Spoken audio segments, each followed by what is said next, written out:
Q10, which is a game is played where two unbiased dice are rolled and the score of the game is the greater of the two numbers. If the two numbers are the same, then the score in the game is the number shown on one of the die. A diagram shows the possible outcomes given below. So let t be the random variable score in the game. Okay, so essentially we're looking at if you get a 1, the only way you can get a 1 is if you have two 1s, which is this one here. And there's 36 dots, so that's 1 over 36. The way you can get a 2 is if you get a 2 and a 1, 2 and a 1, or a 2 and a 2. So that's 3 out of 36. And then this is going to be 2, 3, 4, 5, because you can get a 3 and a 2, 3 and a 1, 3, etc. So that's 5 out of 36. And this is going to be that. So that's 3, 7 out of 36. 9 out of 36 for the 5, and 11 out of 36 for the 6, as they do that. So they follow a rather nice pattern. Now, what is the chance a player scores at least 3 in the game? So scoring at least 3 is all of the dots that come out from here. So it's those. But the easiest way to do that is like 1, which is all of them, minus these 4 here. 1, 2, 3, 4. So that's 4 out of 36, which is 32 over 36. A player scores 6, given that they scored at least 3. So that's like one of those questions where they say, given that somebody plays hockey, what's the likelihood that they play tennis, if you've got like Venn diagram. So that means that this is only this bit here. So it's this 32. And then there's 11 where they score 6. So it's 11 over 32.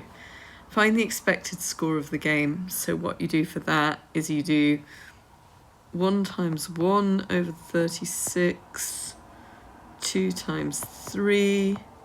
Basically, 1 times 1 plus 2 plus times 3 times 5 plus 7 times 4 plus 5 times 9 plus times 9 plus 6 times 11.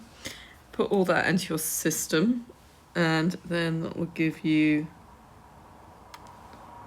I did actually work this out earlier because I was just going to find it. So it's actually 161 divided by 36, and that is 161 divided by 36 is... it would really help if I was in the right mode, wouldn't it? So 161 divided by 36 equals 4.17. That makes sense. So 4.17 is what you'd expect to get in the game. Yeah, that makes quite a lot of sense. Right, a shark is spotted near Brighton Beach, and a lifeguard will activate a siren to warn the swimmers. The sound intensity of the siren varies inversely with the square of the distance d from the siren. So I is little fish 1 over d squared, or I equals k over d squared. There you go. It is known that the distance of 1.5 meters from the siren, the sound intensity is 4 watts. Okay, so that means we would do 4 equals k over sound intensity 1.5 squared. So that means that 4 times 2.25, I think 1.5 times 1.5 is 2.25, yeah. So that means that k equals 4 times 2.25, so k equals 9.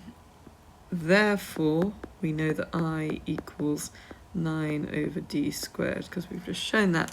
Right, sketch a curve of I on the axis below, showing clearly the point 1.54.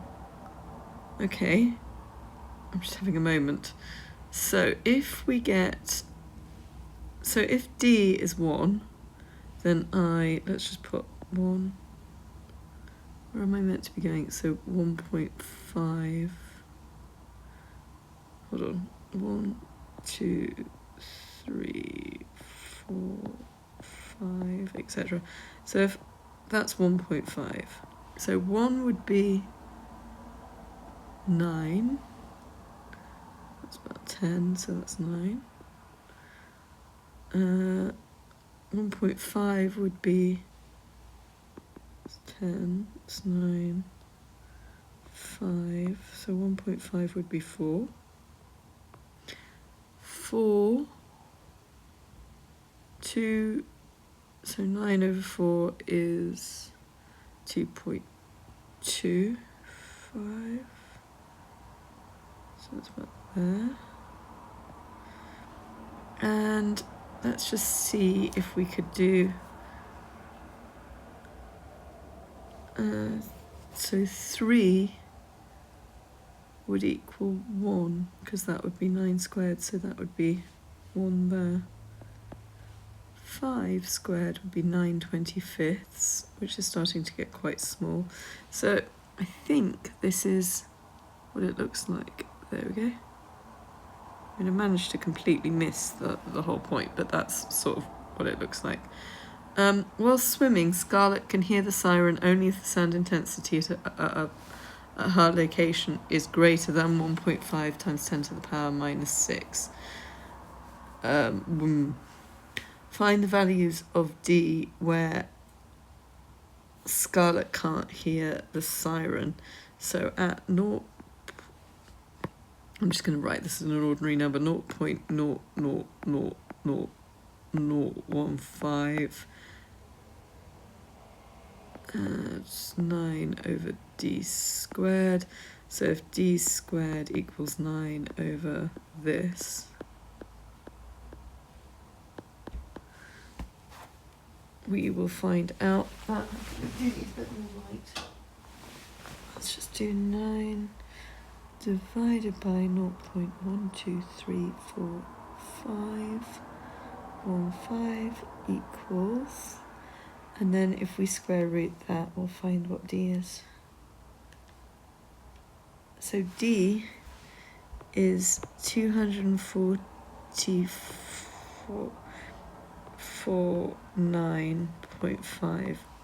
So it's basically 2,450 meters out. You can't, Scarlett wouldn't be able to hear the siren.